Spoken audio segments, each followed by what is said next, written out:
ako ning wala pa nako na to ande ay wala pa din ako na upload, no? Sige lang. Okay. Mana.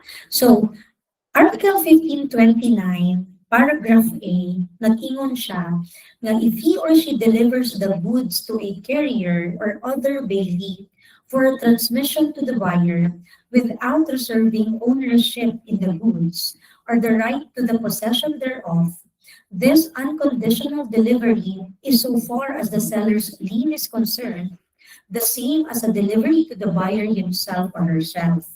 The seller may stop the goods while on their way to the buyer after having delivered the goods to a bailey for the buyer, but this is not possessory lien.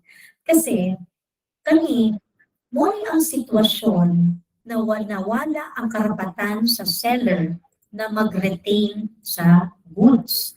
So, ganito ang sitwasyon, nga katong gibasa ni Kendrick, na pag wala gi-reserve ni seller ang iyahang right of ownership or right of possession over that goods, kunya gidala na niya sa courier like sa LBC or sa JNT, gidala lang niya diretso dito, no? Wala niya gi-reserve yung rights, wala sila previous agreement for reservation.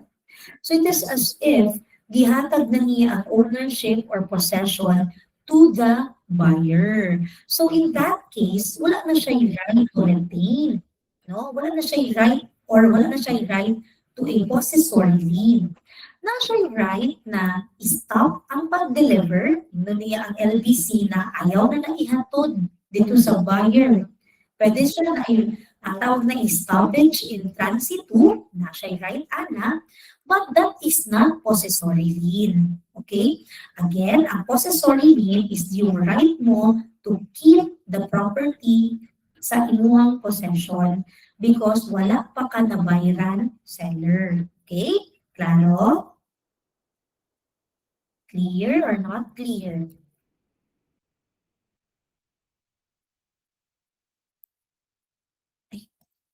Okay.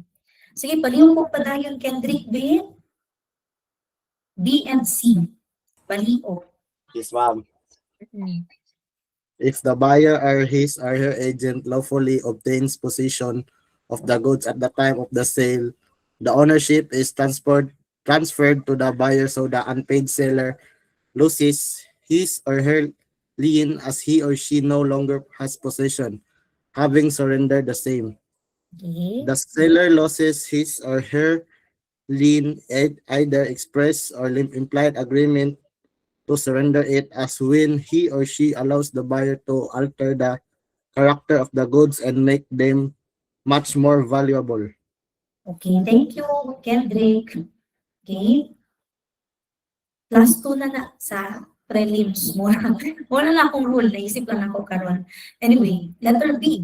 If the buyer or his or her agent, no, lawfully obtains possession of the goods at the time of the sale, the ownership is transferred to the buyer. So the unpaid seller loses his or her lien as he or she no longer has possession, having surrendered the same. Okay? So, kung naabot na ang goods sa buyer, okay? Naabot na ang goods sa buyer. So, ibig sabihin, wala na siya yung possession ato, no? So, na-surrender na niya ang possession. So, hindi na niya mag-exercise yung right for possessory lien. That's letter B. Letter C, the seller loses his or her lien either by express or implied agreement to surrender it as when he or she allows the buyer to alter the character of the goods and make them much more valuable. So kung naabot na kay buyer ang goods, no? Tapos, di mo na gi-alter na niya. For example, tela. Nagpalit siya isa ka rolyo nga tela. No, si buyer. Na-deliver na ni seller ang tela kay buyer. Si buyer, di mo na niyang gown ang tela. So in that case, mawala na po iyang right or iyang possessory lien, right to possess it. No? as bilang unpaid seller kay na-convert naman ni buyer. Nahimo namang tela, ay nahimo namang dress ni buyer ang iyang tela na gipalit kay seller. Kay unpaid, wala na bayaran na seller. So in that case, dili wala na siya yung right or possessory lien over the tela. Okay, that's letter C. Okay? Next, right of stoppage in transitu. So, ano ta? Si Tagakay. Tagakay. Yes, ma'am. Okay. The right of stoppage in transito refers to the right to stop the transport of the goods while in transit. The seller's right of stoppage in transito includes not only the power to stop delivery to the buyer, but to order redelivery to the seller, subject to the seller's payment of charges due for their carriage, such as freight and other necessary expenses of the delivery.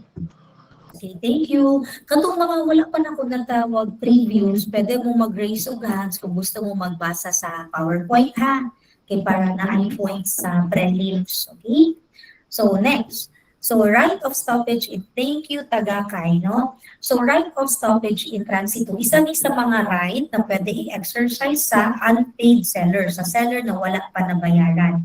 So right of stoppage in transito, it refers to the right to stop the transport of the goods while in transit. So, dahil na kayo siya mag-gets, right na i-stop ang pag-transport, ang pagbiyahe sa goods. Kaya wala pa nabayaran si unpaid seller, no?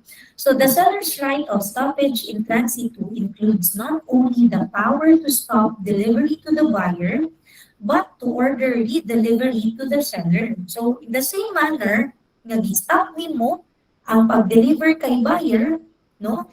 It carries also ang imuang right na mabalik ang pag-transport sa goods padulong sa imo. Alangan magpundo ra siya tuma sa dagat. No. Gipastop nimo ang delivery padulong kay buyer, wala pa kagibayaran ni buyer. Ang imuang from Manila to Davao, ang imuang item nasa Cebu. So dili na pud na siya mag-stop. Ang right nimo for stoppage in transito, pag-stop sa delivery, no? It also carries your right na ma-receive or mabalik sa imo ang goods na imo gipadala. Nganong gani imo gipastop? Kay wala ka na bayaran ni buyer. Kung sa ganito imong right, right to stoppage or right of stoppage in transito. Okay? Now, subject to the seller's payment of charges due to their carriage, such as freight and other necessary expenses of the delivery. Of course, kapag nag-exercise ka sa imong right of stoppage in transitu, nabit kay mga kaukulang payment, magbayad ka sa JNT, sa pagpastop, paupang pabalik sa item padulong sa imo. Okay? Next. Kinsa man atong pwede tawagon. Sigamutan. Yes po, ma'am. Pasahod po, ma'am. Yes po. According to Article 1532, the unpaid seller may exercise his or her right of stoppage in transito either by A. Taking actual possession of the goods, or B. Giving notice of his or her claim to the carrier or another bailee in possession of the goods. Such notice may be given either to the person in actual possession of the goods or to his or her principal. Right of dahil sa ano kay putol man siya. Okay? Dahil sa gamutan, standby lang ha. Sige, according to Article 1532, the unpaid seller may exercise his or her right of stoppage in transitu either by, number 1, taking actual possession of the goods. So, syempre, pag napastop na nimo delivery, Kung gingon sa imo na mabalik sa imo ang item, no? So taking actual possession, okay? Dali na kay sabton ang low class mo. I mean like not all the time, no? Pero basic lang, common sense, no? Kapag mabalik sa imo ang property or ang goods, so nana kay actual possession ana. B, giving notice of his or her claim to the carrier or another bailee in possession of the goods. Inform niya ang carrier, ang JNT, for example, or another bailee, ang person na naggunit temporarily sa goods, no? Such notice may be given either to the person in actual possession of the goods or to his or her principal. Inform mo ang person, no, na akong i-exercise akong right of stoppage in transitu. Ako nang ipabalik ang items ako kay wala man ko gibayaran ana kanang buyer. So giving notice. So again, Jenny, gamutan paduy kong padayon, right of resale. So, right of resale. Another right of an unpaid seller is the right of resale. An unpaid seller may exercise the right to resell only when he or she has either a right of lien or a right to stop the goods in transitu and under any of the three following cases. A. If the goods are perishable in nature. B. If the seller expressly reserves the right to resell in case the buyer should make a default, and C. If the buyer delays in the payment of the price for an unreasonable time. Okay, thank you, Jenny. Sige, balik ta dito sa last slide. Sige. Right of resale. Another right na pwede i-exercise sa usa ka unpaid seller, sa usa ka seller na wala na bayaran is ang right niya na ibaligya usab ang ang goods, sorry. Ibaligya, i-resell niya ang goods to other person, to other buyers. So, right, and mo na yung mga cases na pwede siya mag-right to resell, no? Number one, if the goods are perishable in nature. Kung ang goods na gibaligya is dali ma-expire, like baligya ka og isda, no? Nya wala ka gibayaran sa buyer niya, napasay mo ang possession ang goods, no? Or gipa-stop nimo, gi-exercise nimo right of stoppage in transitu, nagyari na imo ang isda gikan sa Maniki public market going to Kapungagan, for example, no? Tapos wala man jud nag-send sa GCash ang buyer. So nakaayo na ibalik na lang na din ni, baligya na lang nako na kay ingon ani, sa lain na lang na buyer. So yun ang example. Letter B, if the seller expressly reserved the right to resell in case the buyer should make a default. So at the beginning, pa sa ilang transaction, nag-ingon na ang seller, nag-reserve na siya sa iyang right na, huy seller, huy buyer, pag di ka makabayad ani, no? Pag sa kaninga deadline, ako anong ibaligya sa lain ha? So kana, inana ang situation. Letter C, if the buyer delays in the payment of the price for an unreasonable time. Okay, ang deadline sa payment is February 5, 2026. Okay? Sanina lang ang ibaligya. Okay? Wala, hantod na lang, February 2027 na lang, wala gyapon siya kabayad. So that's already unreasonable time. So pwede na i-exercise the seller ang iyang right to sell it to another or to other buyers. So mo lang na si A, B, and C. Okay? The next right of an unpaid seller, isa sa mga karapatan sa unpaid seller is the right to rescind the sale. So, sa maning right to rescind the sale. Dali lang siya. Right to cancel. Dili mo ipadayon ang imuhang pagbaligya. So, rescind sa Bisaya, sa another term niya is cancel. Okay? Cancel. Di na mo ipadayon. Okay? Next, sale of real property by unit of measure or number or for a lump sum. So, kinsa man ang atong gusto mag-volunteer or ako na lang, magtawag na lang po. Yes, Gentiles. Sige. Good evening, ma'am. Good evening. Article 1539 sets the rules governing sale of real property by unit of measure or number. If the sale of real property shall be made with a statement of its area at the rate of a certain price for a unit of measure or number, the seller must deliver the entire property agreed upon. Okay, thank you. Gentiles, ano ka? D, no? D or G? Di po, ma'am. Thank you. Okay, so, kung sa may pasabot ani, kung nagbaligya daw ka, ang Article 1539, ang yan ginaingon lang is, nagbaligya ka o real property, yuta, or condo, okay, by unit of measure or number.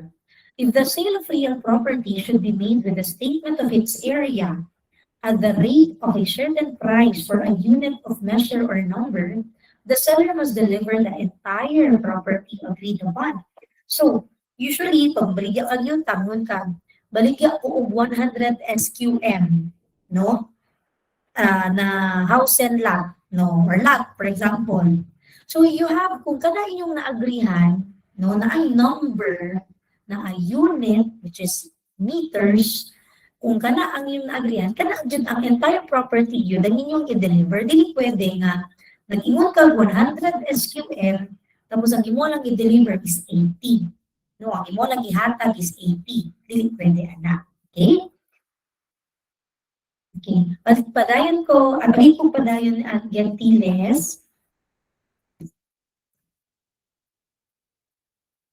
Okay. On the other hand, if the entire area cannot be delivered, the buyer is entitled to rescind the contract if the lot in area is not less than 1/10 of the stated, or she may enforce the contract with the corresponding proportional decrease in price.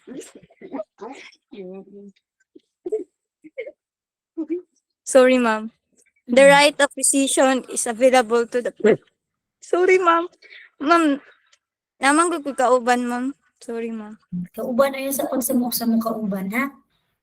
Mo recite sa si Gentiles. Sige, go.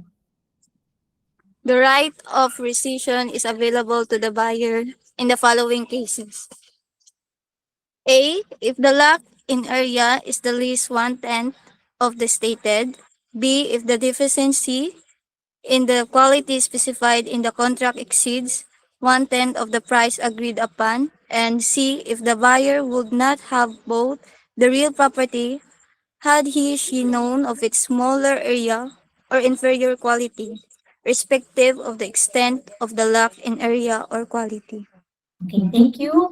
So on the other hand, if the entire area cannot be delivered, the buyer is entitled to rescind the contract.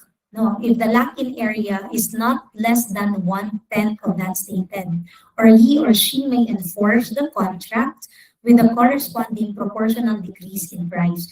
So, kung dili daw ma-deliver ang tibuok area, no, the buyer is entitled to rescind the contract. Pwede i-cancel ni buyer ang pagbenta, ang bentahan sa lupa, ha? Okay? If the lot-in area is not less than 1/10 of that stated.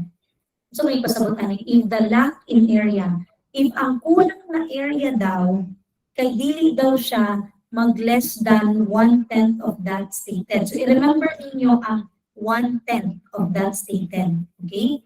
So entitled siya mag-rescind. Okay? If the lot-in area, ang kulang na area, kay wala nag less than 1/10 of that stated.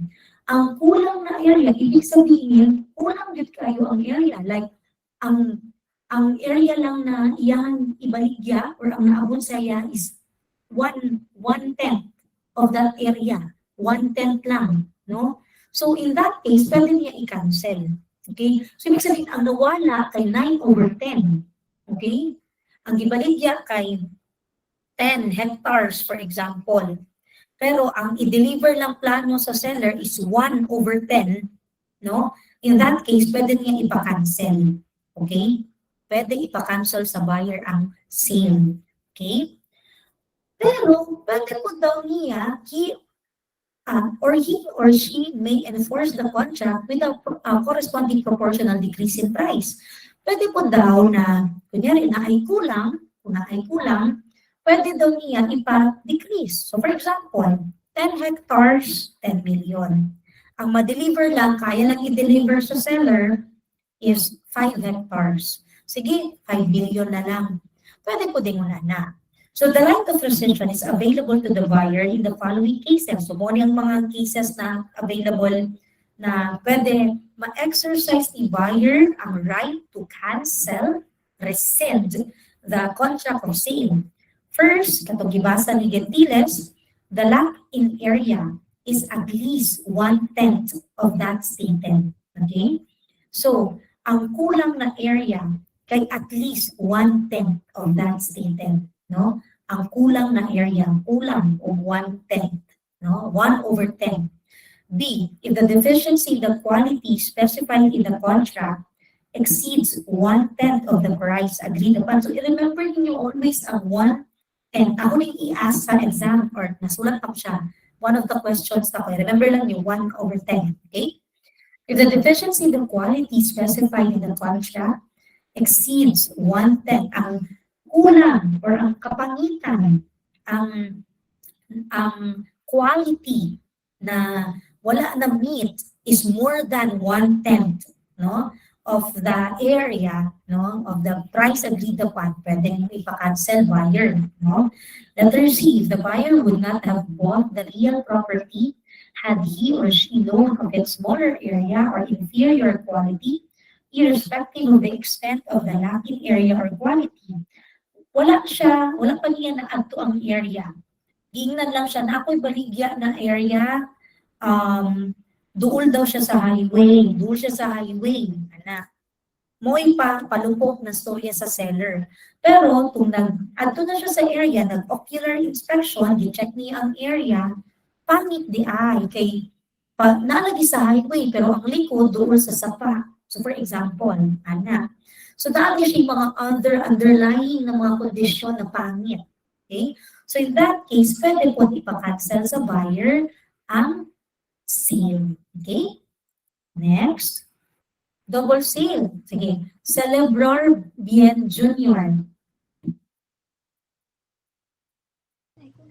Good evening, ma'am. Evening. Ma'am, Ano ka? kanang si Kuan din ni ma'am. Ma'am, si Kanyas din ni ma'am. Nahutdan, mag-upload, ma'am. Yan naman si Silver diri, ma'am ba? Okay lang, ma'am. I-share ko sa iya, ha. Sige, ang sabi si Celebrar ka ng ako, under siya sa ako, dili sa section na ni. Yes po, ma'am. Same po mi, ma'am. 3D po ko, ma'am. Sige. Same po mi. Okay, si Kanyas ang gusto mag-volunteer. Yes po, ma'am. Oh, sige. Kanyas. Sige, ma'am. Okay, ma'am. Double Wait sale. lang, double double sale. Kanyas. Si Kanyas, Kanyas Argeline, ma'am.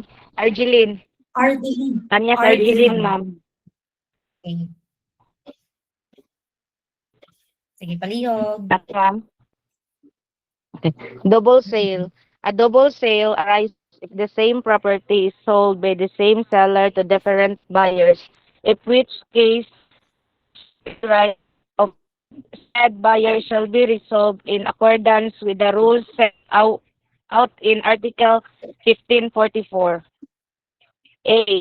If the property is sold to different buyer and movable property, the ownership shall be transferred to the buyer who first took possession of the property in a good faith. If the property sold in the immovable property, the ownership shall be belong to the buyer who in good faith first registered the sale with the registry of deeds.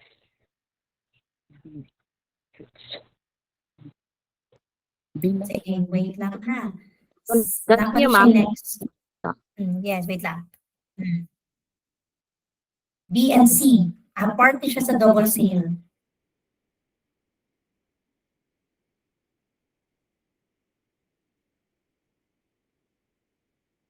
was not registered, the ownership Yes, of the Kanyas. immovable property belongs to the buyer. Uy, padayon, ma'am.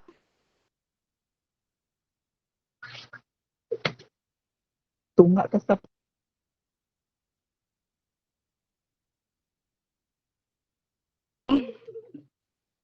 Yes, Kanyas, padayon, B and C. Okay, ma'am. B, if the sale was not registered, the immovable property belongs to the buyer who first took possession in good faith. A buyer gained possessor in good faith if he or she knows that there exists in his or her title and mode of acquisition any flaw that invalidates it. The taking of possession of the property sold be in a is provided in Article 1494 to 1501. Ay. C. If the absence of both registration and possession, ownership shall belong to the buyer who presented the oldest title, that is, the person who first bought the property in good faith. Okay, thank you. So, after ni Kanyas Ardilin, si Celebrar na lang para po siya points. Nakigamit kasi ang phone, tapos wala siya points. Tama ba, Celebrar? Okay, si Celebrar magbasa next, okay? So nga, Layo-layo sa pa man points, tanang ma'am. 6. Ha? Ano daw? Okay. 3D si Ma'am, Kanyas, no? kuha na lang, ma'am. Celebrar na lang, ma'am, para na-upload siya, ma'am. Gani, after gani sa after Yes, Andy. ma'am. Classmate Okay? ni ma'am. Oo, classmate. Si Celebrar is Okay 3D. po, ma'am. 3D si Celebrar. 3D siya, ma'am. Same round. Okay. Sige. Sige, ako nang explain na, class. Paminaw mo ani kay pirmi ni mahitabo. Okay? Double sale. A double sale arises if the same property is sold by the same seller to different buyers. Okay? In which case, the conflicting rights of said buyers shall be resolved in accordance with the rules set out in Article 1544. Na ay situation, dagag maro sa kalibutan. Okay? Na, gibaligyan na niya, katong nag-raise ka ganina, tawagon ko na ko to siya after kay Celebrar ha. Sorry kayo, ato lang sa nikuan. Later. So, ano siya class? Luwi kayo. If dili ka bright, di ka rin ka gusto kay ka mupalit sa yuta, no? Wala ka nag-check, wala ni mo buhat ang imong obligation na mag-double check. Yan, ipalit ka diretso sa yuta. Not knowing na gibaligya na day na sa other buyers. So karon duha mo mag-away. Yang patay na ang owner. Diba? So, unsa ang rule pag na ay double sale? Okay? So, nakoy case dili sa kapalong. Ang property is nasa sawata. Okay? Ang property is nasa, si kaila mo no, anyway, di ko mag-reveal of names. Ang property is nasa Sawata, okay? Ang property was sold by X, no? Kay Y, okay? Pero, gibaligyan po din ni X kay Z, okay?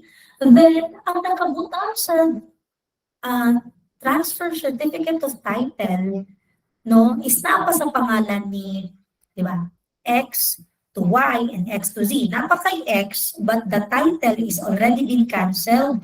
Na anay notation sa likod sa titulo na ang kaning titulo na ni kay na-cancel na ni because by virtue of the deed of absolute sale executed to Z.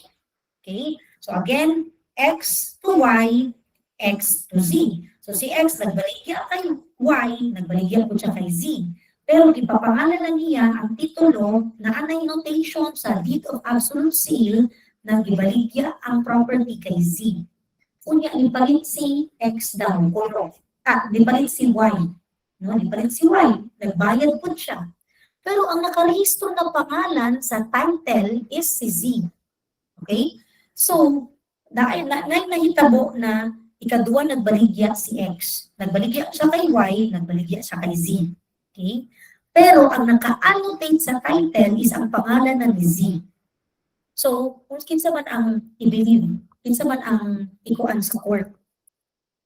Ang court would believe na ang nakapalit yung legitimate is si Z.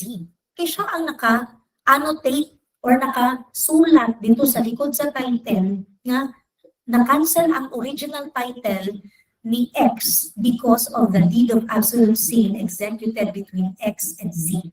And once na-annotate ang imuhang nasulat ang inyong transaction sa likod sa titulo, no, that is already an information to the whole world. That's an information. What ang nasa batas sa, that's an information to the whole world na dapat i-respect. Because tanang buyers, kung yuta ang pag-usapan, you have, before you buy a property, pwede ka mag-check sa ROD, Registry of Deeds.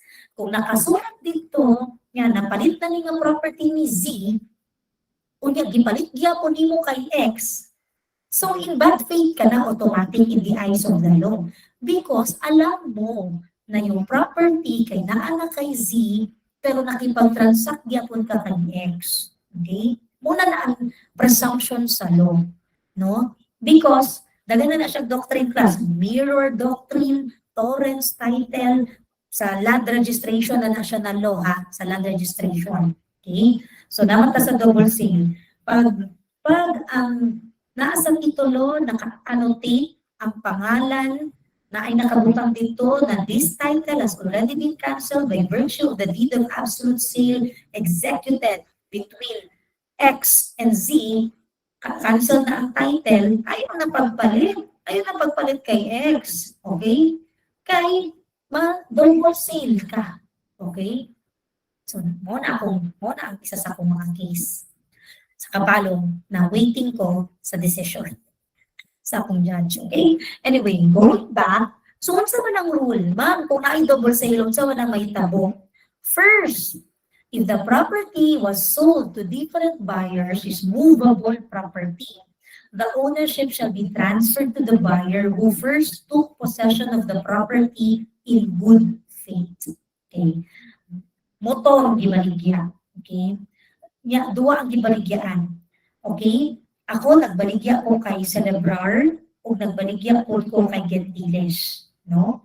Pero kung kinsa ang una, nakagunit, nakahawak, naka-take possession sa motor in good faith, nakapalit si Celebrar not knowing na gibaligya ko dahil kay Gentiles, wala siya'y alam na naaday prior sale or gibaligya after, no? Pero siya ang una nakagunit sa motor, no? So, siya ang priority. Si Celebrar ang priority. Okay? Kaya wala siya'y alam na nabaligya dahil dati kay Gentiles. Okay? So, ang rule is the one who first took possession in good faith. Okay? If the property sold is an immovable property, the ownership shall belong to the buyer who, in good faith, first registered the sale with the Registry of Deeds. So, muna na yung mag-ingon kaganina. What if yuta siya? Nagkaroon ng double sale, no? Gipaligya po kay Y, gipaligya po kay Z. So, since si Z ang first nagparehistro sa sale sa Registry of Deeds, ipa-annotate niya sa lubot sa title, no? So, si Z ang magiging owner. In good faith rin siya. Dapat na ako in good faith. Dili pwede nga alam ni Z na gibaligya po di kay Y. Tapos nagdali-dali siya adto sa Registry of Deeds, no? Kay gusto niya unahan. So, kung ma-prove ang bad faith, dili po ma-entitle si Z. Okay? Ana na siya. Pero ang presumption is, kung nakapangalan na dito, na sa lubot, ang presumption is, kung naka-annotate sa likod sa title, na naay deed of absolute sale dito, na nahitabo, then kana ang dapat i-respect because that annotation sa likod sa titulo is an information to the whole world. Okay? Ana ang idea, ana. Next, if the sale was not registered, the ownership of the immovable property belongs to the buyer who first took possession in good faith. Ma'am, silang duha, wala nagparehistro, wala nidagan sa registry of deeds sa tagum. Okay? So kinsa man ang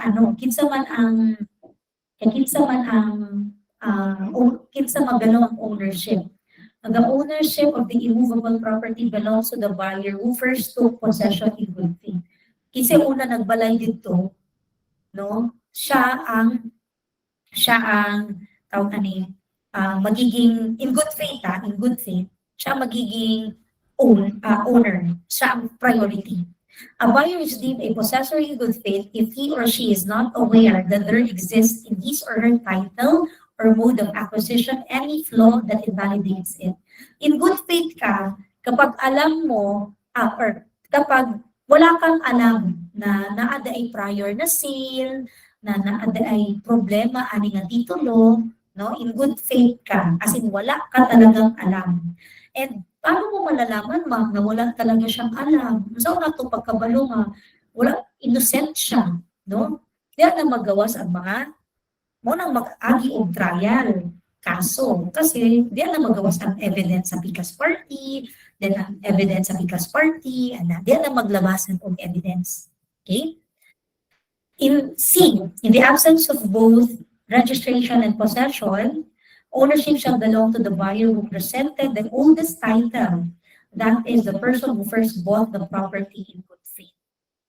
So, nagkaroon ng double sale, gibenta kay gamutan, gibenta kay celebrar, no? Wala yung nahitabo nga registration, wala yung nahitabo nga possession. So, kinsa man atong tuuhan, ma'am? Kung kinsa pwede magpakita o ka ng deed of absolute sale na pinakauna, oldest title, pinaka-old, ma'am, mo ni pinaka-dugay, ma'am, napalit din niya, ma'am, 1997, yung isa napalit niya 1998.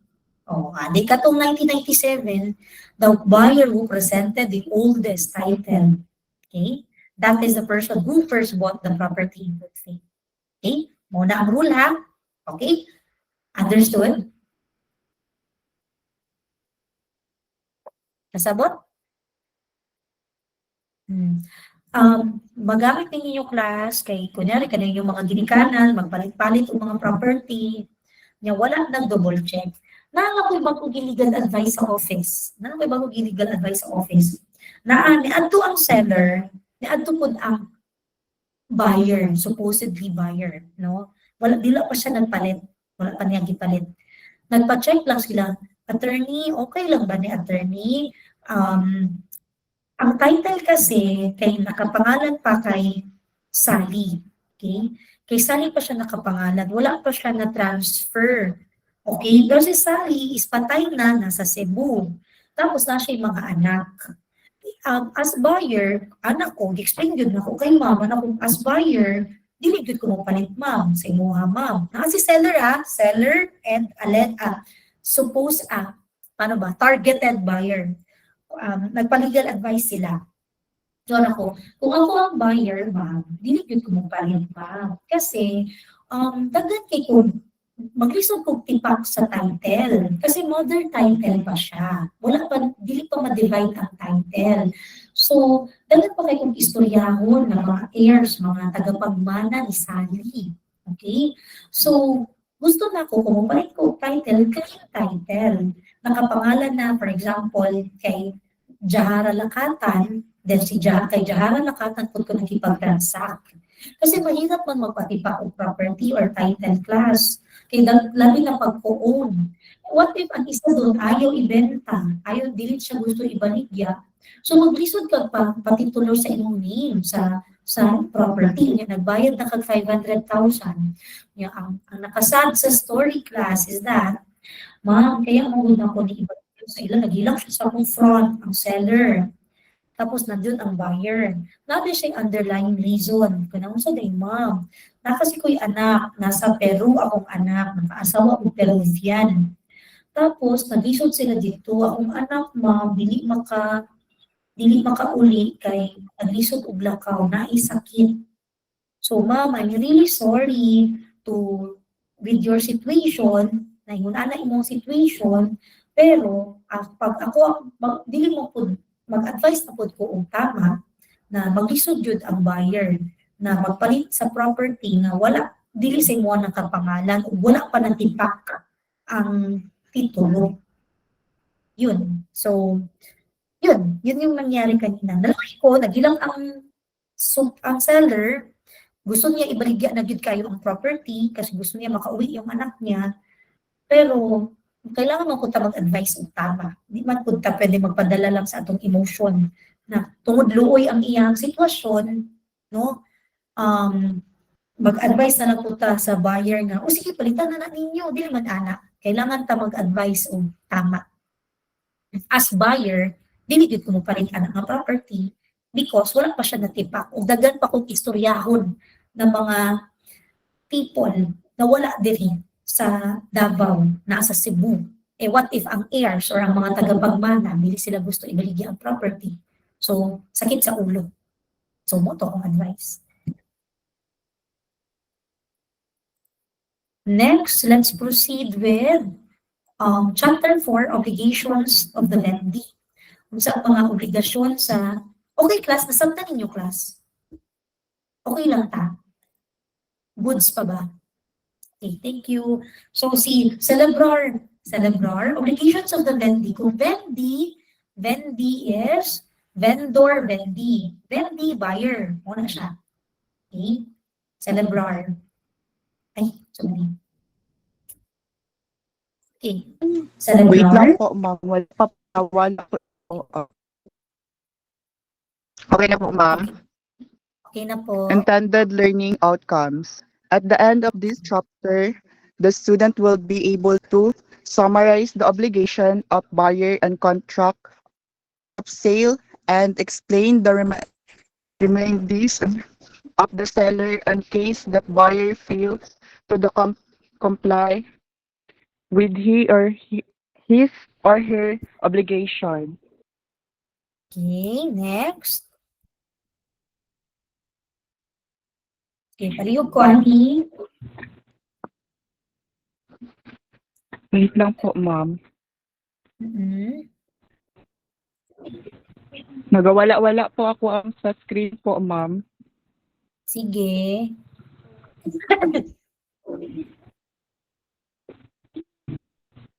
Next na po, ma'am.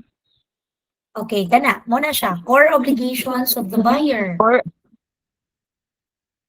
obligation of the buyer vendee has the two foundational obligation and contract of sale. Accept the delivery of things sold.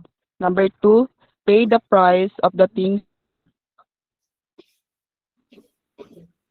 Okay, so core obligations of the buyer, unsa man jud ang mga pinaka-obligations sa usa ka buyer. So sa ka nakapalit.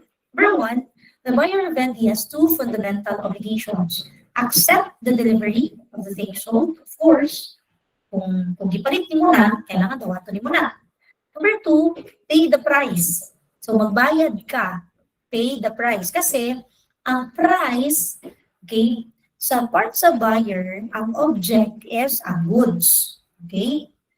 Sa part sa seller, ang object niya is ang price or ang imong payment. Okay?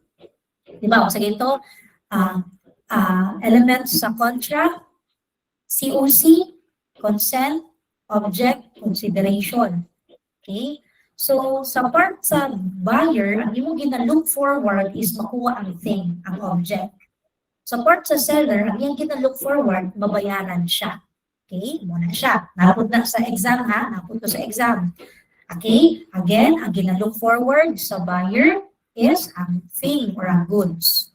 Ang gina-look forward sa seller is ang mabayaran siya. Okay?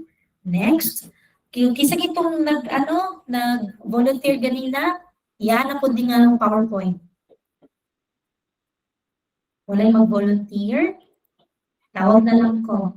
Sige. Si Uyang Guren ako una nakita. Sige, Uyang Guren. Sige, ikaw next lakatan, ha? Good evening, ma'am.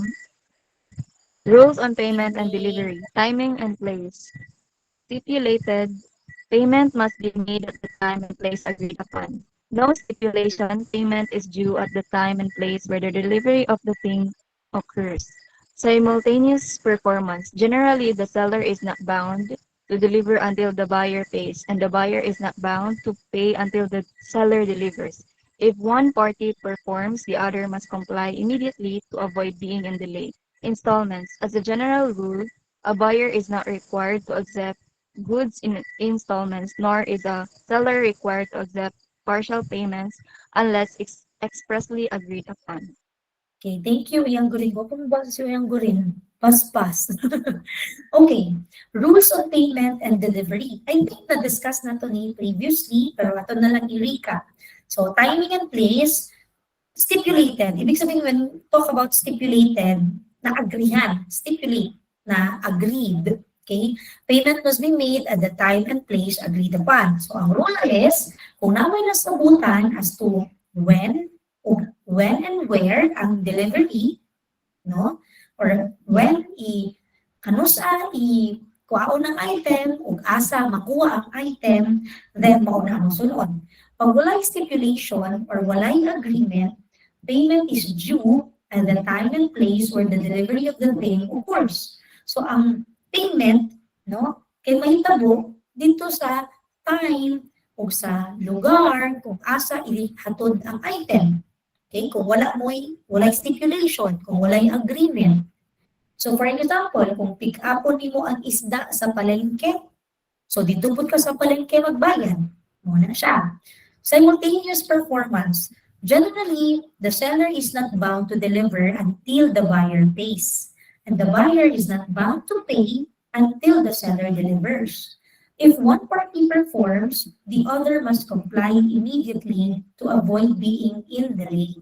So, di ba na-mention nato last time na ang character sa contract of sale is bilateral. So, when we talk about bilateral, both of the parties have obligations. And if one of the party delays, the other is also one of the party delays na madelay, then in the performance, no, dili obligado na mag-perform ang other party. So, the other party must comply immediately. No? So, simultaneous performance. Sa Bisaya, kaliwaan. Sa Bisaya ba, kaliwaan. Okay? Hatag din mo karon, hatag din mo sa kuha karon ang goods, ang damit, for example. So, bayad po ka sa kuha, kaliwaan. Simultaneous performance. Installments, as a general rule, a buyer is not required to accept goods in installments. Okay?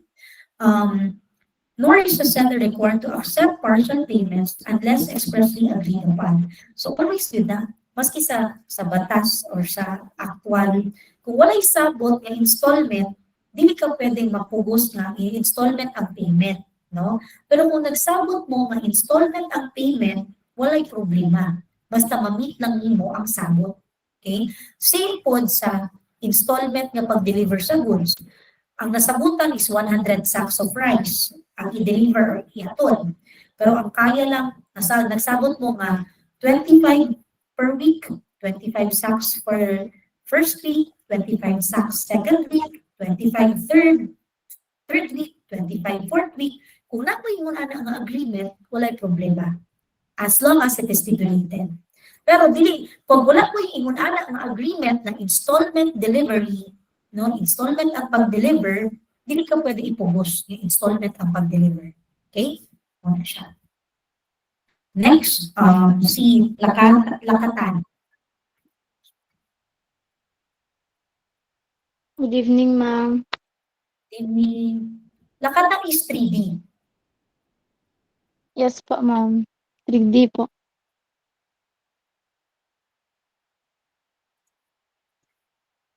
Sige, pareho ko ating na slide. acceptance and inspection. Right. Right to wait lang, ha.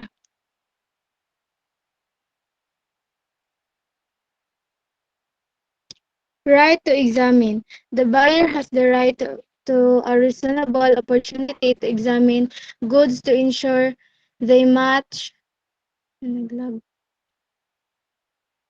contract before ownership fully transfer. Exception. In collect on delivery or COD sales, the buyer generally cannot inspect the goods before paying unless agreed otherwise or permitted by usage of trade. Modes of acceptance. Number one, express. The buyer verbally or in writing states that accept the goods.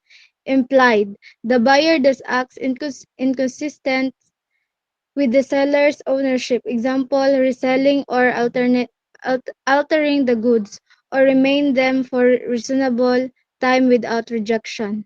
Liability after acceptance. Acceptance does not automatically release the seller from liability for defects. However, the buyer must notify the seller of any breach, defect with a reasonable time, or the seller will not be liable. Thank you, lakatan. Lakatan. Murag saging, lakatan. Okay. Acceptance and inspection right. So, di ba naman ta sa rights and obligations of a vendee. So, right to examine. The buyer has the right to a reasonable opportunity to examine goods to ensure they match the contract before ownership fully transfer. So, nakay as a buyer, nakay right to check. Pero nagod pag mo palit ka sa palengke, check ni mo isda, kung bugok na ba nga isda, check ni mo ang mango, kung simot-simot ka dito, kung kuan ba ni siya, sa tingin mo sweet, no? Matamis. Yan. So, exception, in collect on delivery or sales, COD, kabalo mo ng COD, the buyer generally cannot inspect the goods. Okay? Kay COD siya. Nga naman, kung saan rationale anak ma'am? Siyempre, nag-spend na ang seller, pa-deliver sa item, padulong sa imuha. Tapos, ang imuhang mode of payment is COD, no? So, as a general rule, wala na kay right to inspect kasi nag-spend na ang seller. So, dapat ikaw, diretso na ka accept and pay. Okay? Pero, exception is, unless, exception sa law, agreed otherwise, ibig sabihin, naamoy agreement na tawag ani, pwede mo i-check ang item before ka magbayad sa COD na case, no? Or permitted by usage of trade. Na practice na mag-check first, ayan ka magbayad COD na. So, hindi ko sure sa Shopee kasi hindi ko naga-COD. Nagakuan gyud ko it's either debit or credit, no? So, di ko sure sa rules about COD sa Shopee. Dili gyud ko kay kapuyan ko mag-stress kay ko class nga. Hala, nag-text ang Shopee. Nya wala ko sa house. So ako din na either credit or debit. Eh lain pod nga magluoy pod ang delivery rider nga magsige siya og balik-balik sa imong balay nya wala ka, di ba? So, yun lang. Modes of so di ko familiar kung naaba sa terms, naman, di ba naman ay terms and conditions ang Shopee as to di ko sure kung naaba sa COD na rule ang pwede mag-check before paying, parang ganun. Di ko familiar kung sa agreement. But this is the law, no? Muna ang law. Modes of acceptance. Paano ka mag-accept, no? Express, the buyer verbally or in writing states they accept the goods, no? Dali lang kayo, express. Dawat imong item, kuha na ko ning item ha, kay kuan, gadan ko ani, kasakto ni sa ako tampon. Or okay na ni sa ako ang mangga, kay murag tamis man. Imply, the buyer does acts inconsistent with the seller's ownership, like reselling or altering the goods, or retains them for a reasonable time without rejection. So, implied. Example, ipalit na nimo ang mangga, hindi mo na nimo siyang mango float. I-alter na nimo ang goods, di ba? So, that's already an implied acceptance sa pagpalit sa item. Okay? Liability after acceptance. Acceptance does not automatically release the seller from liability for defects. However, the buyer must notify the seller of any breach or defect within a reasonable time or the seller will not be liable. So, kapag nakasitay, succeeding sa itong discussion about warranties. Example, palit kang sakyanan. Okay? For example, ako, I'm planning to buy an electric vehicle. Nasa Tagum, familiar mo, VinFast ang brand. It's a Vietnam brand. No? Umusa na ang Pilipinas sa Vietnam, no? With respect to the produce of electric vehicles. So, what if gipalit na ako siya, nahatag na sa kuha ang sakyanan, no? And it doesn't mean na nahatag na sa kuha ang sakyanan, dili na sila liable for any defects. What if na di siya defecto?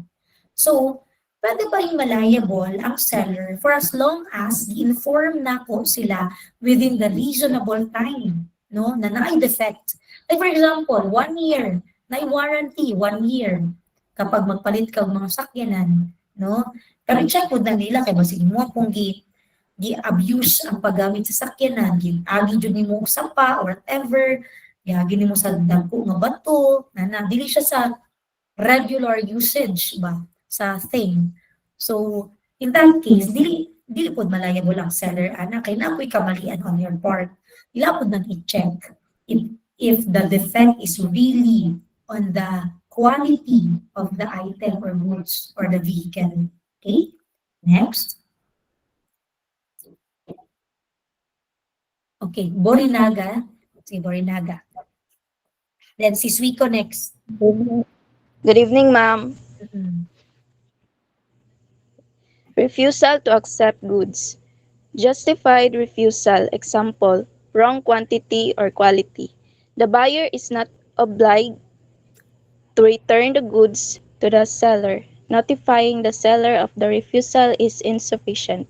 The buyer becomes a bailee custodian and must take reasonable care of the goods, but the risk of loss remains with the seller. Unjustified refusal. Title passes to the buyer the moment goods are placed at their disposal. The risk of loss shifts to the buyer. So, refusal to accept goods. Okay? Refusal to accept goods ay dili mo gusto tanggapin ang goods. Ano yung justified? Duwa na siya klase. Justified and unjustified refusal. Justified refusal is when something wrong sa item. Wrong quantity, wrong quality. So the buyer is not obliged to return the goods to the seller. Notifying the seller of the refusal is sufficient, no? Dili na kasi trabaho sa buyer ang pag-return. Okay? So, enough na imong ginotify ang seller na, oops, dili na ko na dawaton. Okay?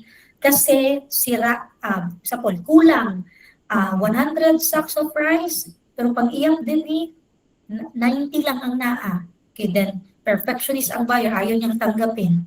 So, okay, enough na i-notify ang seller with the non-acceptance or refusal to accept. The buyer becomes a bailee or custodian and must take reasonable care of the goods, but the risk of loss remains with the seller. So what if nasa situation na JNT lang ang nagpadala, for example, no? Di ba dahil na mabalik sa JNT, for example lang, no? What happened to naitabo sa kuha? Damage na shoe cabinet. Pag-abot sa kuha, damage. Pag-open pa lang. So, gusto na ko siya ibalik sa kuan. So dili dayon ako mabalik-balik dahil later naman gud nako na check ang item, but pag open ako sa item nag-unboxing ko ako ginareviewhan. Okay, so wala pa din ako siya nabalik.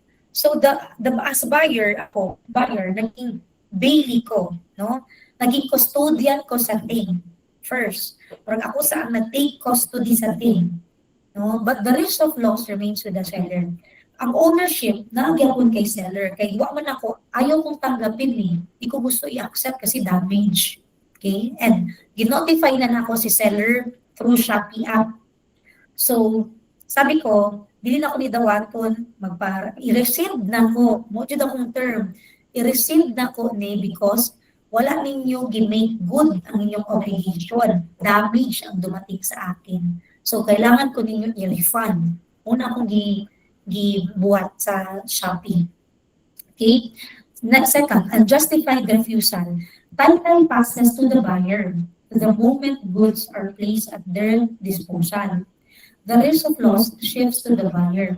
Bakit? Kasi unjustified refusal. Nag-refuse ka on the account na, ay, okay, nag-change na akong mind. Gusto ko yellow na sakyanan, di ko gusto black. Yellow.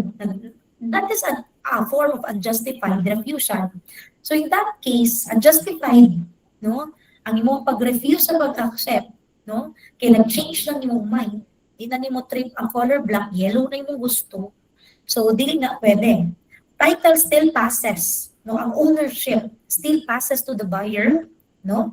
The moment na deliver ang item, no? So the risk of loss shifts to the buyer. Na mawala ng item, ang liability is with the buyer kasi na-transfer na ang ownership. Okay? Next, Suiko. Good evening, ma'am. Payment of interest. The buyer is obliged to pay interest for the period between delivery and payment in three cases. First, if it is expressly stipulated. Second, if the thing sold produces fruits or income. Third, if the buyer is in default from the time of judicial or extrajudicial demand. Thank you. Thank you, Suiko. So payment of interest. Okay, the buyer is obliged to pay interest for the period between delivery and payment in three cases. So, situation na kailangan magbayad ng interest ng buyer. If it is expressly stipulated, nasabutan, kailangan mo magbayad ng interest. Number two, if the thing sold produces fruits or income.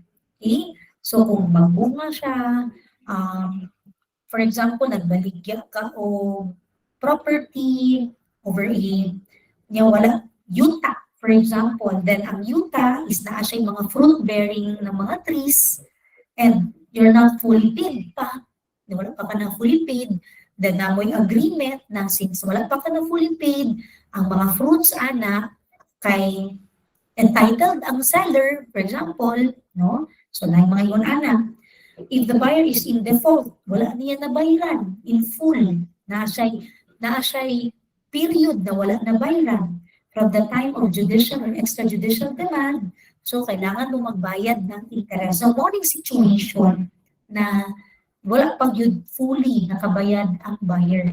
Okay, payment of interest. Bakit magbayad ng interest? Kasi para yan siya form of damage ba? Kaya wala man ka nakabayad sa atong naagrihan, in default naman, so may interest. Okay? Mo na siya. Next. Sige, Ikeda. Good evening, ma'am. Evening. 3B. Okay, 3B. Suspension of payment, Article 1590. The buyer may suspend payment if they are disturbed in their possession or ownership or have a well-grounded fear of disturbance, example, vindicatory action or foreclosure. Exceptions. The buyer cannot suspend payment if the seller gives security for the return of the price. It was stipulated that the buyer must pay notwithstanding the contingency. The disturbance has ceased.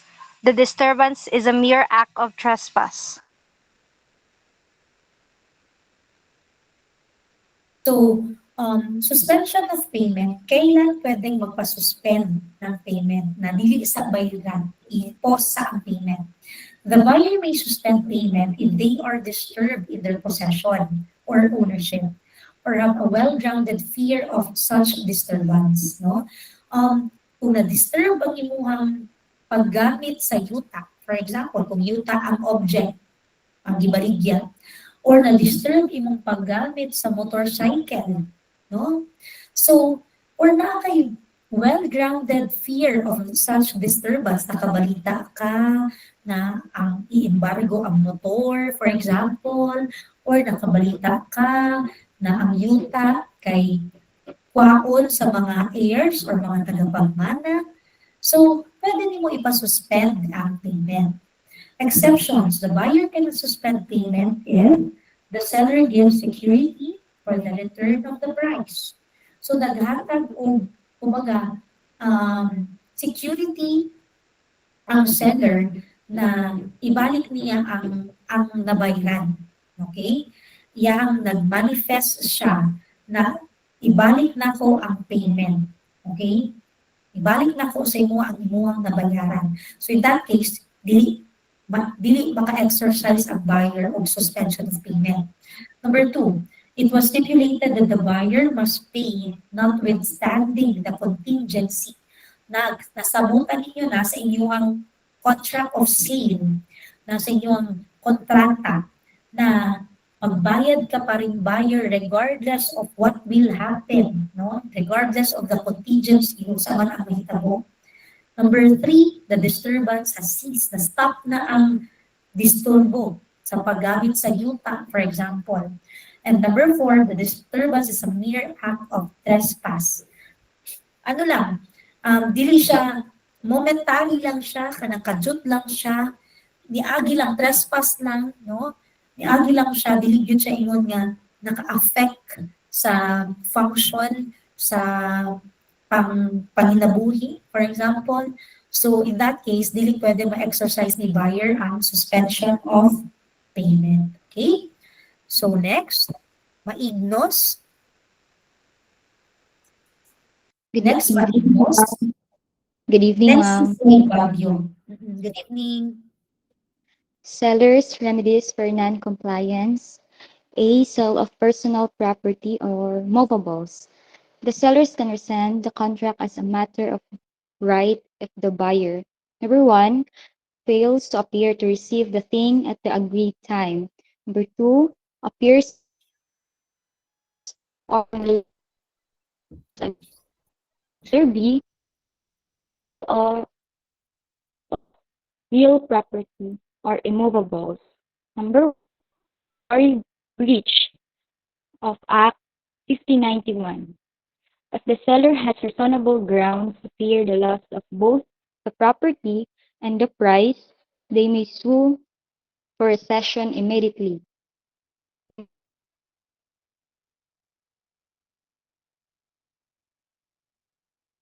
Number 2, rescission for non-payment, Article 59.2.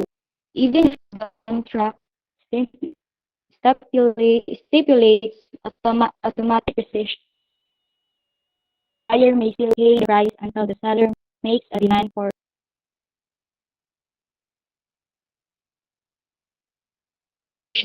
judicially or by a notarial, or once it has made the court and grant the buyer an interview. Okay. Thank you, Maignos. So, next is Y Bagyo, ha? Okay. Seller's remedies for non-compliance. So, unsa ang remedyo sa seller kapag wala gi-comply ni buyer ang iyang obligation? Okay, na-discuss na po nato ni sa last na PowerPoint. A, sale of personal property, movables. So, with respect kung movables ang involved or ang object, number 1, the seller can rescind the contract as a matter of right. No, pwede daw i-cancel. Sa seller, as a matter of right, karapatan ni seller na i-cancel ang sale. Number 1, if the buyer fails to appear to receive the thing at the agreed time. Wala ang buyer sa time na i-receive niya dapat ang thing, no? So in that case, pwede magpa-cancel ang seller or pwede niya i-rescind ang contract. Number two, the buyer appears but fails to tender the price. Nandyan nga siya, pero wala naman siya ikabayan. No, wala man siya yung kwarta na gihatag based ilang agreement na dapat magbayad siya. So in that case, pwede i-rescind sa seller ang sale. So sa may exception, unless a credit term was agreed. So unless nasa naisabot ng utang kini, no, utang. So, kana, mo ng exception sa law. Okay? Next, what if immovable property? Yuta ang involved. Number one, anticipatory breach. If the seller has a reasonable grounds to fear the loss of both the property and the price, they may sue for rescission immediately. So, kanus mahitabo nga na ay anticipatory breach. Okay. Wait lang ha.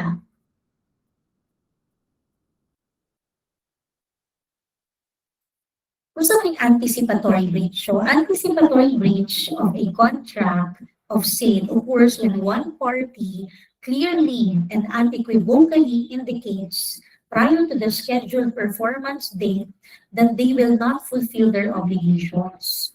This allows the non-breaching party to immediately terminate the contract, seek remedies, or sue for damages without waiting for the actual deadline. So,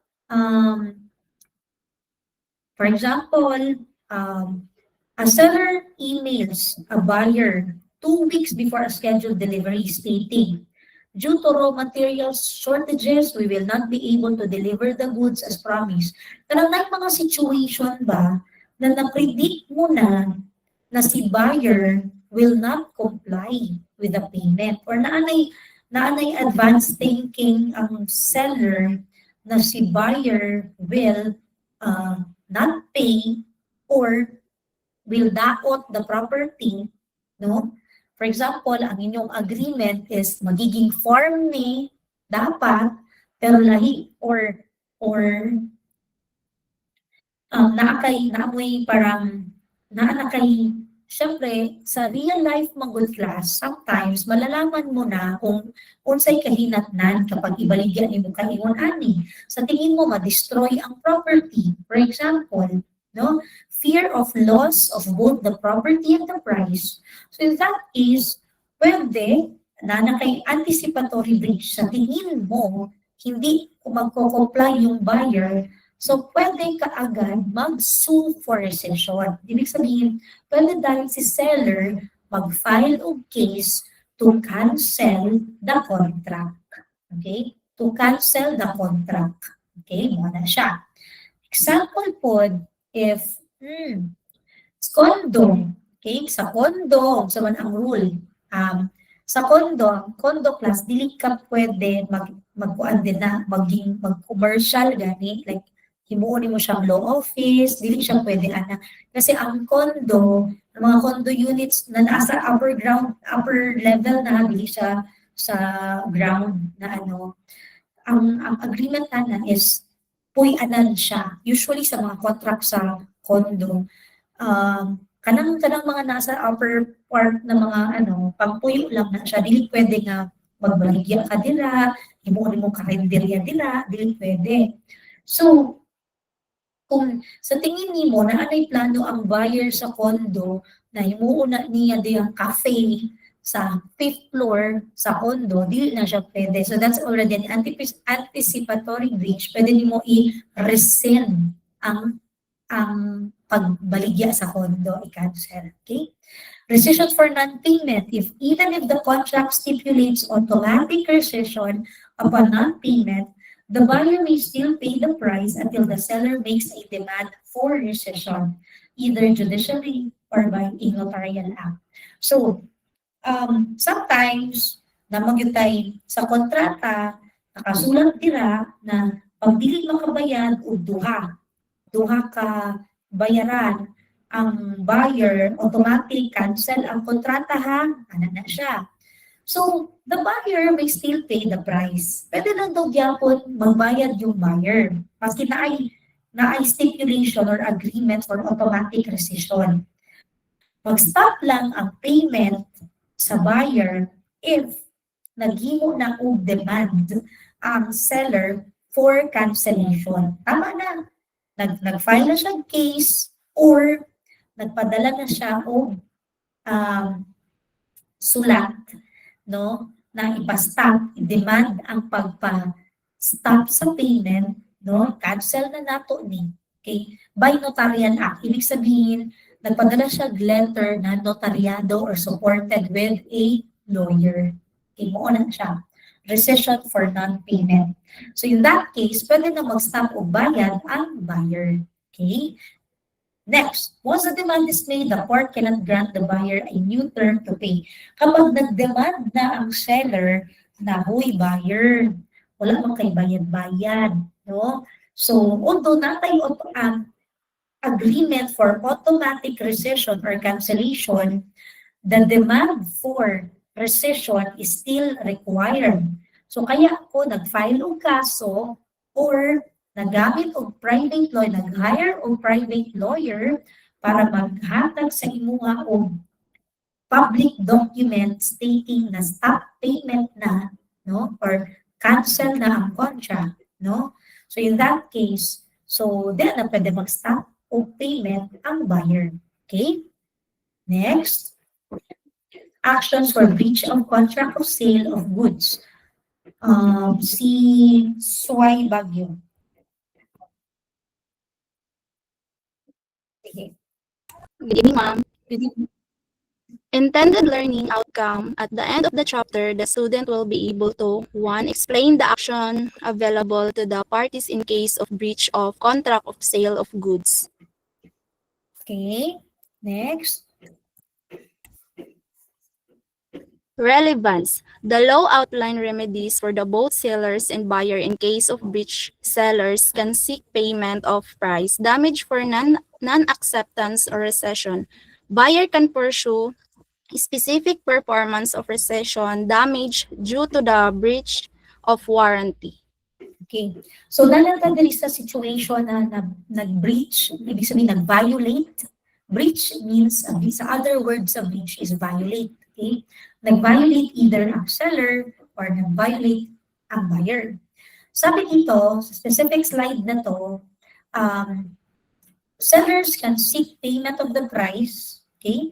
Damages for non-acceptance or rescission. So paano ka mag-file paano mag-seek ng payment yung seller? E di mag-file siya ng specific performance. Okay, na magbayad ka, buyer, mag-file ako ng case sa'yo, specific performance, magbayad ka talaga na pwede po damages for non-acceptance, mag-file ko civil case for damages, or pwede po ko mag-file o cancellation or rescission of contract, civil case. Buyers can pursue specific performance, no? Kunyari, sa part naman sa buyer, specific performance. Kung sa man mag-ipo-perform, deliver the item to me. Nagbayad na ko, seller, wala ni mag-i-perform mo ang trabaho. Ang trabaho ni mo, seller, i-deliver ang item to me. Wala mo ka nag-deliver, mag-file ko sa imong kaso. Kaso, specific performance. Kung sa specific performance, kung sa imong specific na ipabuhat sa seller, i-deliver ang item to me. Okay? Or pwede po rescission, ibig sabihin, cancellation of contract. Kung ka nag-comply seller sa imong obligation, cancel na nato ni. Or damages due to breach of warranty. Pwede po ito mag-file o civil case for damages kay wala nimo gisunod ang atoang kasunduan regarding warranty. Okay? List of actions for breach. Sige, Suay Bagyo, ikaw na lang sa ani. List of action for breach. A. Seller's action for payments of the price, Article 1595. B. Seller action of damage for non-acceptance, Article 1596. C. Seller's action for recession, Article 1597. B. Buyer's action for specific performance, Article 1598. And E. Buyer's action of recession or damage due to the breach of warranty, Article 1599. Thank you, ma'am. Thank you. So, katong gipang gingon ka ganina nga pang mga available remedies sa seller, sa buyer, mo ni ng mga articles. Mo ni siya ng mga articles ang nag-discuss ani. Okay? So, let's proceed. I-discuss man nato ng isa-isa. So, may we call on isa man. Silva. Para na-i point si Silva. Chini.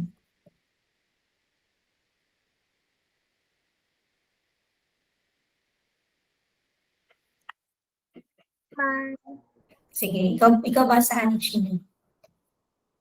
Article 1595, instances for seller's action for price.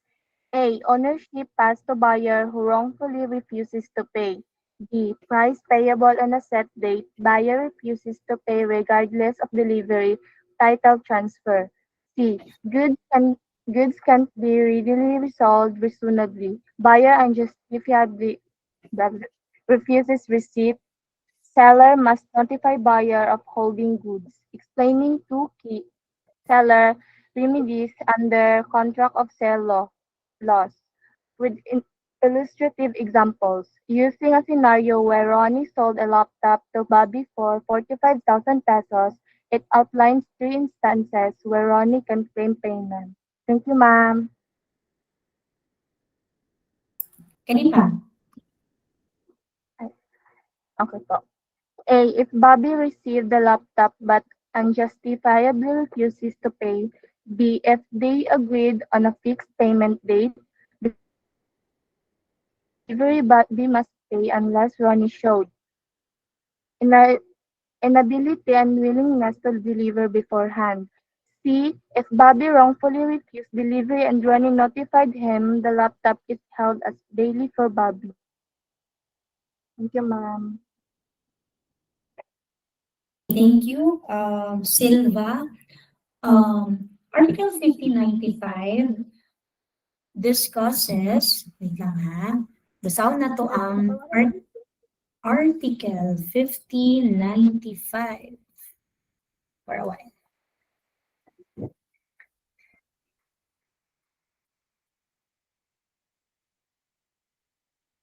Article 1595 of the Civil Code of the Philippines authorizes a seller to sue the buyer for the price of goods when ownership has passed.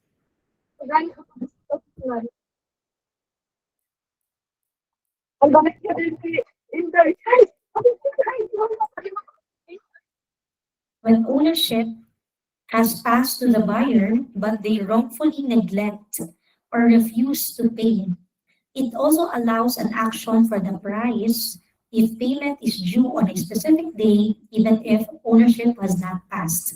So, ano yung mga key aspects sa Article 1595, no? Ownership passed to buyer who wrongfully refuses to pay.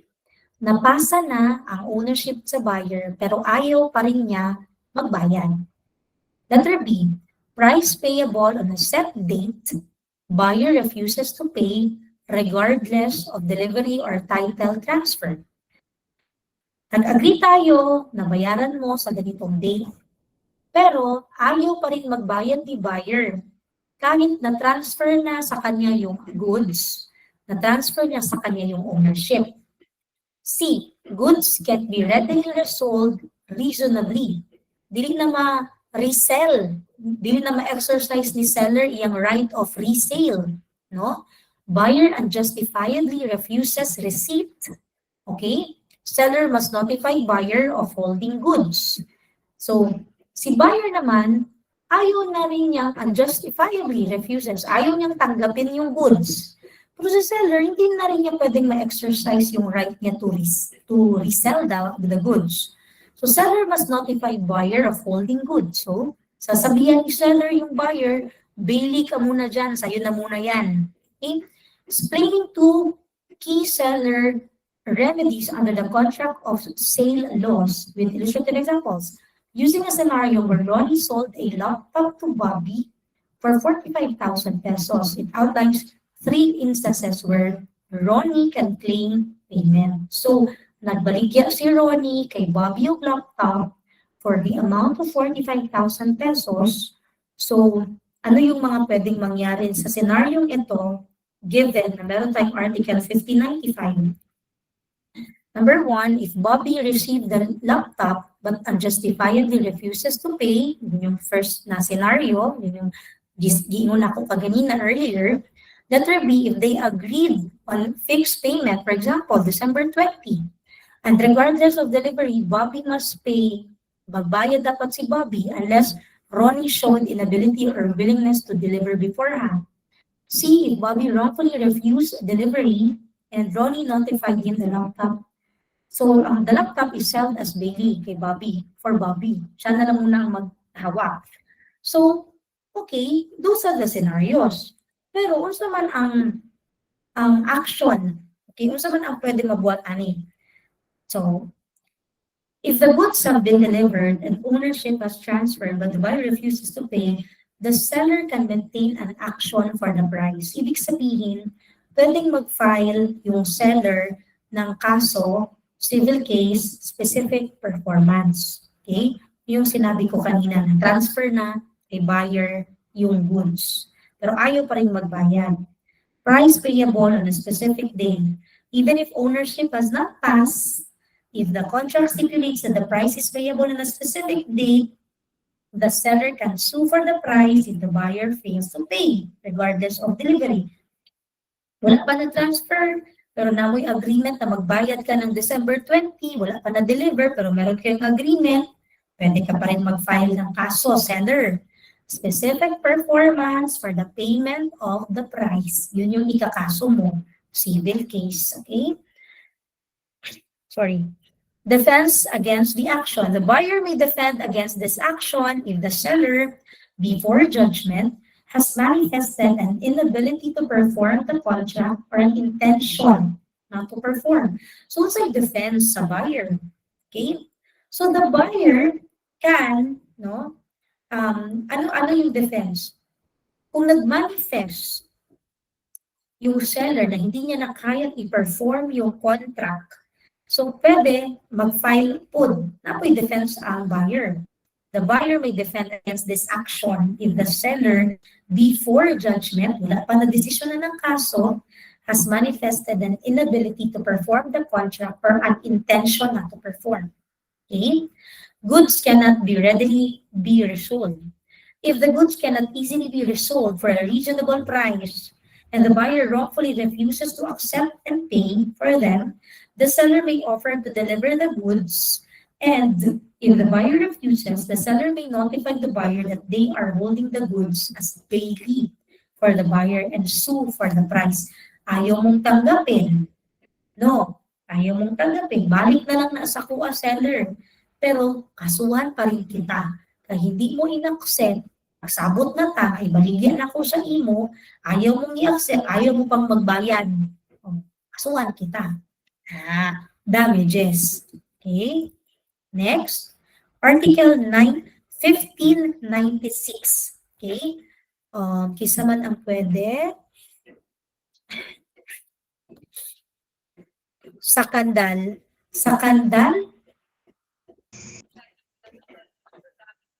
Good evening, ma'am. Good evening.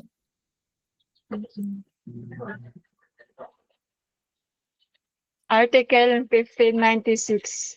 If a buyer wrongfully refuses to accept and pay for goods, the seller can claim damages. The measure is the estimated loss from the breach, usually the difference between contract price and market price, when acceptance was due or at refusal if no time was set. The buyer is also liable for pre-notice labor expenses and lost profits may be considered. The seller may totally rescind the contract for goods that have not been delivered by giving notice to the buyer. If the buyer has repudiated the contract, manifested inability to pay, or committed a breach, if the seller fails to deliver specific goods, the buyer can file an action for a specific performance along with damages. The seller cannot keep the goods by only paying damages. Courts may set terms for damage, price payment, and other conditions as they deem just. Thank you, ma'am. Thank you, Sakandal. Okay. So in Article 1596, Article 1596 of the Civil Code addresses the seller's recourse when a buyer wrongfully refuses to accept and pay for the goods, allowing the seller to sue for damages with the measure of those damages being the estimated loss from the breach. So pwede ka si seller din pwede mag-file of damages, civil case damages kay buyer. Then, this article provides a remedy for sellers in executory contracts where ownership hasn't passed and the seller can sue for the price directly. So, key points. So, may mga key points aning Article 1596. Seller's right to sue. If a buyer refuses to accept and pay for goods without lawful reason, the seller can file a lawsuit for non-acceptance. Okay, yun yung sinabi ko. Ayaw niyang tanggapin. Wala siya reason na unjustified refusal. Ayaw niyang tanggapin. So mag-file ka ikaw seller, mag-file ka ng kaso, damages, for non-acceptance. Measure of damage. The damages awarded are calculated as a direct and natural loss the seller incurs due to the buyer's breach. So ano yun? Compute mo, pila mong nagasto sa pag-package, pila mong nagasto pag-transport, pila imong nagasto sa days nga nag-spend og time or araw ang imong mga employees for that specific goods na i-deliver. So imo itong i-calculate tanan, no? So, mo na imong measure for damage. What if yuta ang gibaligya? Nag-hire ka og lawyer, nagpabuhat ka og contract of sale, nagpanotaryo ka, tapos i-deliver na nimo ang contract dito sa buyer, dili na siya, nausab na yung utok, ayaw niya nang, di na ko mapirmaan na, nausab na, dito na lang magpalit og yuta sa imong aning anak. Nag-spend na ka og money, nag-hire ka ng lawyer, nagpanotaryo ka na, so pwede mo siya i-sue for damages. Applicability, this article applies to sale contracts, particularly in situations where the seller's remedy is an action for damages, not for the price itself. Damages yung habol mo. Yung nagasto mo, yung effort mo, lahat ng ginawa mo dyan, tapos wala nituman ang imong buyer. So yun. Like in executory contracts where title hasn't transferred. Wala pa na-transfer ang title, na pa lang sa imuha, pero dagan na kagibuhan in preparation for the sale pero wala ni sunod ang buyer. In simpler terms, if you agree to buy something and then back out without a good reason, the seller can sue you to recover the money they lost because you broke the contract. Okay, next. Article 1599. Kinsa man ang available. Aranoko? Yes, ma'am. Article 1599. Applying to both express and implied warranties, buyers have four alternative options. Recoupment. Accept the goods and reduce or eliminate the price to account for the breach. Counterclaim for damages. Accept the goods and sue for losses from the breach. Action for damages. Refuse to accept the goods and sue for damages. Rescission. Reject goods or return received once. Cancel the contract and recover any price paid. To illustrate, if a seller breaches a warranty, the buyer can accept the goods and reduce the purchase price to account for a defect. For instance, Ross sold Joey 5 baskets of tomatoes for 2,000 pesos, when on 1.5 baskets, valued at 600 pesos, per found routine, Joey could deduct this amount and pay only 1,400 pesos. Thank you, ma'am. Thank you. Sige, dili na lang sa 1599, okay? Thank you, Aranoko. Okay. So, unsa man yung focus sa Article 1599? So, Article 1599 of the Civil Code, the new Civil Code of the Philippines, outlines the remedies available to a buyer when a seller breaches a warranty, allowing the buyer to accept goods and claim damages, refuse goods and claim damages, or rescind the contract and return the goods. It also defines the measure of damages for breach of warranty of quality. So, ang discussion sa Article 1599 is ang seller breach a warranty. Unsa ang warranty, ma'am? Dili kay ko makasabutan ng warranty. Ang warranty kasi is that the seller warrants, ibig sabihin, nag-commit, ang iyang other term para mag-gets ninyo is that ang seller siya, nag-commit siya na i-deliver niya ang goods, ang product na good ang quality. I-deliver niya, nag-warrant siya, na i-deliver niya ang goods na merchantable. Ibig sabihin, i-deliver, ihatod niya ang goods, ihatag niya kay buyer na functional, na walay defect. Muna ang warrants, muna yung gi-commit, warrants, warranty. Mo na siya. So, when a seller breaches a warranty, kung nag-violate siya sa iyang commitment, ang tama na term, nag-violate siya sa iyang commitment, so it will allow the buyer to accept the goods and claim for damages. Pwede daw na dawato ni buyer ang goods, pero naikarapatan damages, like discounted ba ang price? For example, para sa nalili, discounted na lang. Pwede na ko i-accept, discounted na lang. Okay? Refuse goods and claims damages. Pwede naman, dili na ko na dawaton, then mag-claim ko for damages. Example, nakabalita mo atong Montero na sakyanan, na guba ang accelerator or something, na is something wrong. So, namatay. So, ibalik na ko ning Montero. Alangan na magpadayuno na ko ni gamit, nga mukalit na mag-accelerate.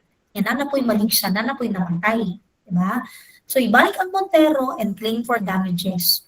Kay namatay ang for example, akong iro, naligsa na ako because nagkalit og accelerate ang Montero na sakyanan. So, ibalik na ko another remedies. Ibalik ang item, ang product, then claim for damages. Next. Okay. Refuse goods and claim damages. So, muna to accept goods, okay. Or rescind the contract and return the goods. Cancel na lang totally ang contract, ibalik na lang ang item. It also defines the measure of damages for breach of warranty of quality. So, gina-measure po niya, kani-nga particular article, kung ano yung magiging cost ng damage, in case na nag-violate ang seller sa iyang commitment na perfect dapat ang quality sa item na iyang ihatod or igamit or i-deliver kay buyer. Now, remedies for buyer under Article 1599, recoupment. The buyer can accept or keep the goods and set up the seller's breach of warranty to reduce or extinguish the purchase price. So, yun yung example dito. Recoupment ang keyword. Pwede niyang itanggapin or i-accept yung goods, i-keep niya ang goods, gagamitin niya pa rin yung goods, pero parang breach, because of the breach ng warranty ni seller, is i-minus na lang nato ang presyo. Dedakan na lang nato. Para sa example lang ibasa ni Aranoko, rotten ang other tomatoes, so i-reduce na lang nato ang price in payment sa breach sa warranty, in payment sa violation ni seller sa iyang commitment nga perfect dapat ang goods na iyang ihatag. Second, damages action. The buyer can accept or keep the goods and bring an action against the seller for damages for the breach of warranty. So, pwede niyang i-keep yung goods, pwede sa kanya lang, pero magpa-file ako ng kaso for damages. Okay? Kay gi-violate niya iyahang warranty. Gi-violate ni seller ang iyahang commitment na dapat perfect ang quality. Okay? Like ato kong example, Montero. Nanay namatay, no? Or nanay namatay, so kasuhan kita na refusal. Buyer can refuse to accept the goods and bring an action for damage. Ito pala yung example ng Montero, refusal. Okay? Decision. The buyer can rescind the contract, refuse to receive the goods, or return them if already received, and recover the purchase price or any part of it. Pwede rin naman na cancel totally yung kontrata, huwag na tanggapin yung goods, ibalik na lang yung binayad ko sa akin. So yun yung mga pwedeng pagpilian ng buyer in case nag-breach yung seller ng warranty niya. Okay? Next.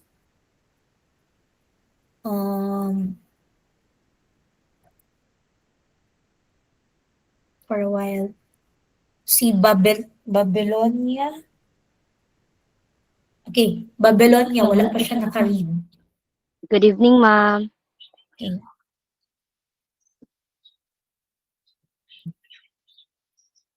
This one. The buyer may cancel the sale and recover paid amounts but cannot do so if 1. They accepted goods knowing of the breach and did not protest. 2. They failed to notify the seller promptly of their intent to rescind. 3. They cannot return goods in substantially good condition. However, if damage to goods is caused by the seller's breach, rescission is still allowed. In such cases, the buyer must return the goods, can hold them as bailey if the seller refuses return, and has a lien on goods for any price already paid, like unpaid seller. Thank you, ma'am. Thank you, Ria. So, the buyer may cancel the sale and recover paid amounts. Okay, moment pa itong na-discuss ka ganina. Pero hindi niya yan pwedeng magawa if gitanggap na niya ang goods knowing of the breach and did not protest. So, alam mo na there's something wrong with the product. Okay, there's something wrong with the product and wala ka nagprotesta. So, in that case, di rin na mo makancel. You impliedly accept it na. No? Na something wrong sa product. Wala ka nag-protest, wala ka nagreklamo, damage ang item, ginamit mo pa rin. So, dili na mo exercise imong right to cancel the sale or to recover the amount as a buyer. They fail to notify the seller promptly of their intent to receive. Dugay kay ka nagreklamo, patulong pa nimo imong reklamo. Dugay kay ka nagreklamo. So in that case, probably di na nimo ma-exercise imong right to cancel the sale or to recover the payment na ginawa mo. They cannot return goods in substantially good condition. Hindi mo na mabalik kasi gigamit na nimo for a very long time. Saka ka na nagreklamo after na.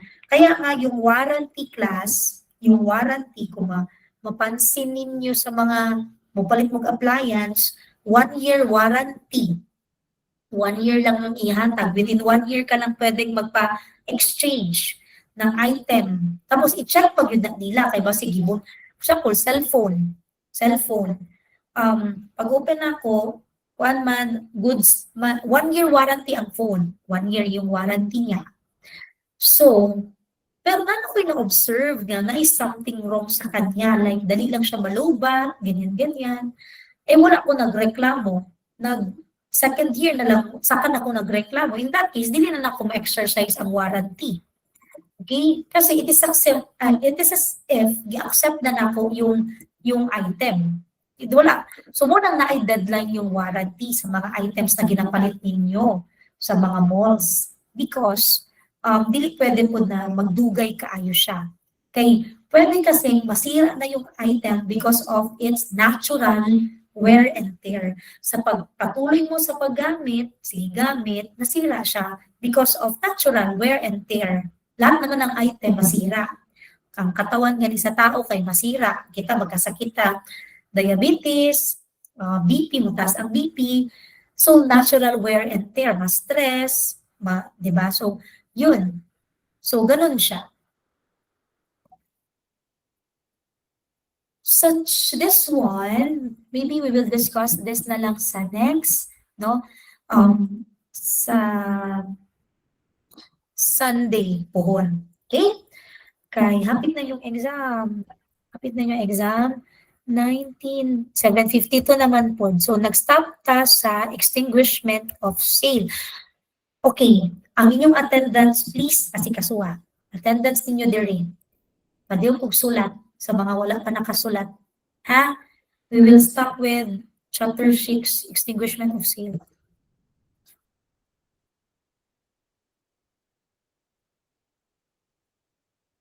Slide 19. Katong mga wala pa naka-attendance, pag attendance mo palihog,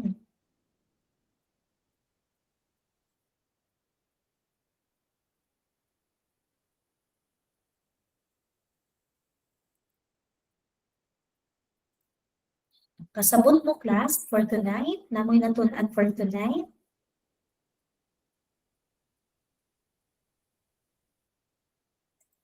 Okay, thank you.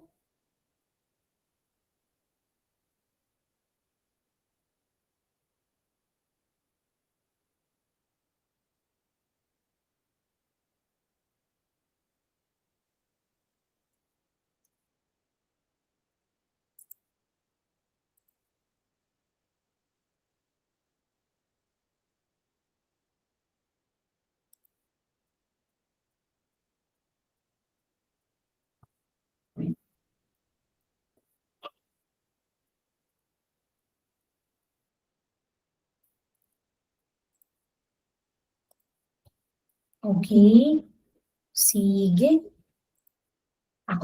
Pwede na ako mag-copy-paste sa inyong attendance. Ay, makita man din ninyo class, no? Tanawin yung attendance class, no? Napot yung attendance tracker. Yan. Pwede na ako ni-send sa itong group chat.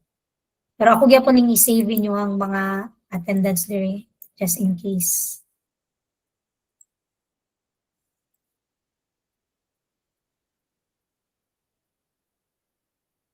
Alright, sige. Good night, class. Katong mga naka-attendance na, pwede na mo mag-out.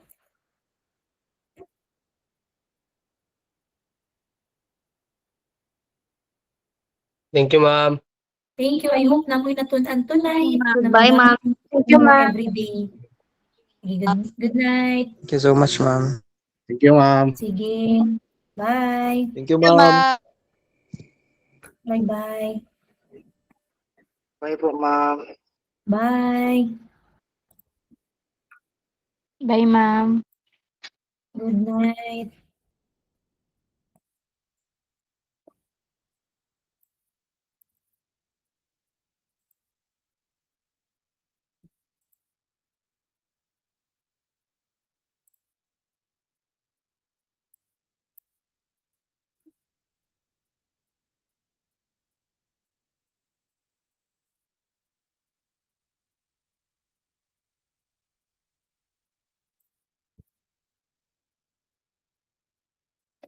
Makeup class.